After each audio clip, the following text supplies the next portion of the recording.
We've seen that play out with Michael Cohen, George Papadopoulos, Gordon Sondland, Kayleigh McEnany, Ronna McDaniel, Rance Priebus, Mike Pence, Lauren Boebert, Marjorie Taylor Greene. This guy will happily discard somebody.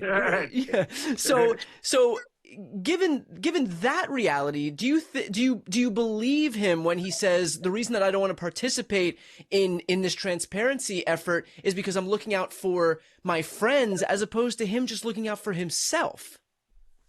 I've long since given up speculating on Donald Trump's motives. What I will say from all my involvement is that a lot of his friends and people who he's associated with are going to be implicated, that he has things that are embarrassing, obviously, that continue to leak. And there may be things about Mar-a-Lago, about his ties to Epstein, that he's embarrassed about coming out.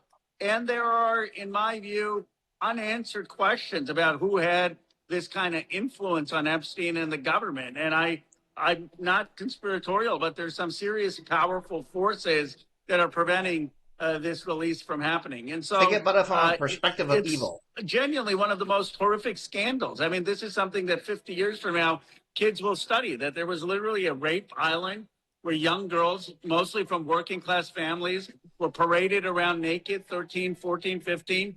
And the most powerful, famous, rich men in our society were casually visiting that island or talking to the person running that island, inviting them to high society events. I mean, it makes when you put yourself on the front lines of going up against these powerful, rich men and who are in these files, you're not going to be popular.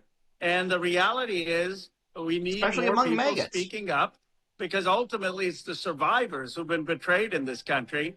And I finally feel we're at a tipping point where they're going to get justice. But I think we're going to get a lot, because we've already had an admission of 5 million documents. That never happened before.